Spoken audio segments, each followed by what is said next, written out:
As a doula and a childbirth educator, there is one topic that I get so many questions about. And so today I'm going to do a lightning round on this topic. 20 questions on water breaking. The timer is going to start as soon as my assistant reads the first question. Does water breaking hurt? No. What does water breaking feel like? It kind of feel like release of pressure, like a snap, a pop. Yeah. Does water breaking feel like peeing? When the water comes out, it can kind of feel like peeing, but it's peeing that you cannot stop. Does water breaking make a sound? So it can. People, if they report a sound, it's kind of like a rubber band popping or snapping or breaking. Can water breaking be a trickle?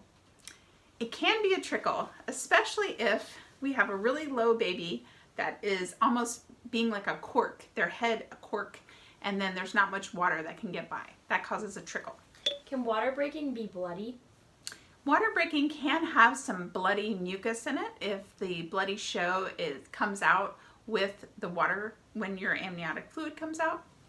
Does water breaking mean labor?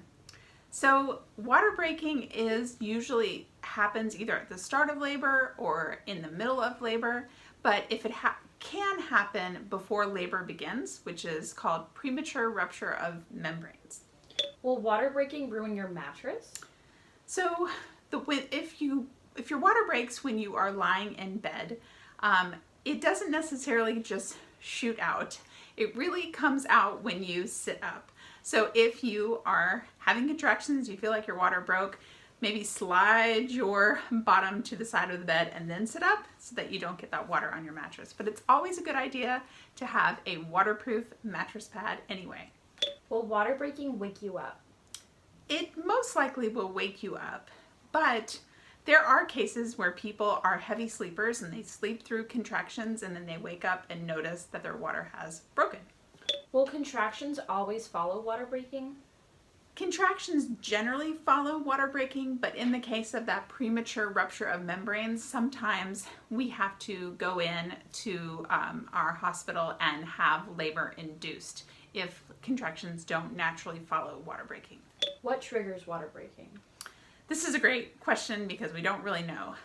Likely it is pressure within the uterus and the amniotic sac, just kind of like a water balloon. It has enough squeeze that the bag of waters, the sac, amniotic sac ruptures, or maybe the baby moves in a certain way during that contraction and breaks the bag, but we don't really know for certain. Can water breaking start and stop? So there are cases where there are two bags of water, something called a fore bag and a primary bag. And the fore bag might rupture where the primary bag is still intact.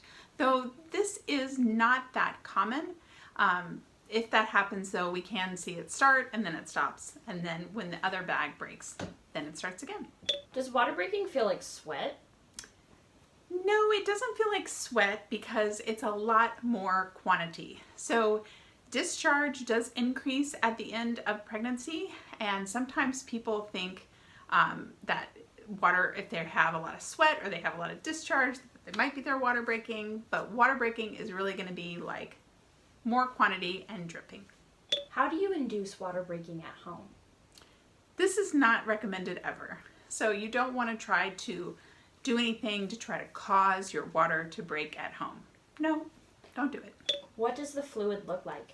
So fluid should be clear, or maybe some cloudiness from the membranes or mucousy. But if it has a greenish or brownish tint, that means that the baby has had their first bowel movement in the womb, and we will want to call our care provider and definitely alert them of this. What does the fluid smell like? So in the case of clear fluid, it doesn't really have a smell, not a strong smell. In the case of a brownish greenish, it will have a foul odor, or if there is an infection, you might smell a foul odor, which you need to alert your care providers of that. How long between water breaking and birth? This could be any time, could be minutes, hours, or days. So depends on when the water breaks in your labor. So we really have no idea. How much fluid is there when the water breaks? So the fluid can be, depending upon where the baby is and how the baby is corking up the exit, could be just teaspoons or tablespoons, or it could be like a cup of water, but it keeps going as the baby pees. What are the risks of breaking the water?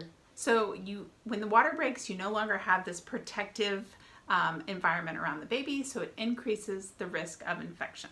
Do you need to wear pads when your water breaks? So you want to wear pads so you don't leak all over yourself. Okay, I don't know, I just barely made it in time. So if you like this list, I got another one for you right here. Check this one out next, and I'll see you guys next time. See ya, bye. There's my assistant.